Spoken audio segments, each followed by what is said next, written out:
পুকুরে মাছের খাবার খরচ কমাতে চান, পুকুরে জো প্লাঙ্কটন ফাইটোপ্লাঙ্কটন তৈরি করতে চান, পানি সবুজ করতে চান, তাহলে ভিডিওটা দেখুন। আসসালামু আলাইকুম বন্ধুরা, কেমন আছেন?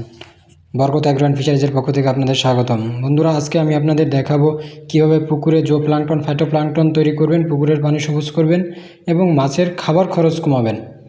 আপনার যদি পুকুরে প্রচুর পরিমাণ জো প্লাঙ্কটন ফাইটোপ্লাঙ্কটন থাকে, তাহলে আপনার পুকুরে মাছের খাবারের পরিমাণ খুবই কম লাগবে এবং আপনার পুকুরের পিএইচের মান এবং অক্সিজেন লেভেল সব আপনার কন্ট্রোলে থাকবে। এই জন্য আমাদের দরকার সুন্দর একটা পরিবেশ, পানির পরিবেশ, পুকুরে পানি সবুজ রাখা, পিএইচের মান ঠিক রাখা। এই জন্য আমরা এখানে ব্যবহার করতেছি ইউরিয়া সার প্রতি শতাংশে 80 গ্রাম এবং মেটে সার যেটাকে বলে টিএসপি সার, ওটা প্রতি শতাংশে 50 গ্রাম এবং এর সাথে দিয়েছি প্রতি শতাংশে 3 কেজি করে গোবর সার, যেটা কাঁচা গোবর হতে হবে আপনার, যেটা কাঁচা গোবর আমরা ব্যবহার করছি।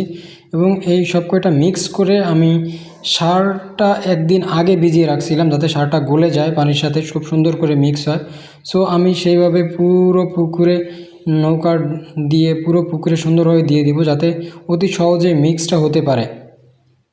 আর আমাদের পুকুরটা তো অনেক বড়, আপনারা দেখতেই পাচ্ছেন, আমি সেইভাবে দিতেছি। তো আপনারা চাইলে আপনারা এভাবে ব্যবহার করতে পারেন। আমি এভাবে ব্যবহার করে দেখছি, পুকুরের পানি খুব সুন্দর সবুজ হয় এবং পুকুরে প্রাকৃতিকভাবে খাবার তৈরি হয়। এটা আপনি একবার দিলে 15-20 দিন আপনার পুকুরের পানি ঠিক থাকে, এরপর আবার দিতে হয়। সো আপনারা যদি ঘরোয়া পদ্ধতিতে অল্প খরচে পুকুরের পানি ঠিক রাখতে চান, তাহলে আপনারা এটা ব্যবহার করতে পারেন। আমি আবার বলে দিতেছি, আপনারা দিবেন 80 গ্রাম করে ইউরিয়া সার আর 50 গ্রাম করে টিএসপি সার, সাথে দিবেন 300 গ্রাম বরাদ্দে গোবর, কাঁচা গোবর। যদি এটা দিতে পারেন তাহলে আপনাদের পুকুরের পানি অবশ্যই সবুজ হবে, জো প্লাঙ্কটন ফাইটোপ্লাঙ্কটন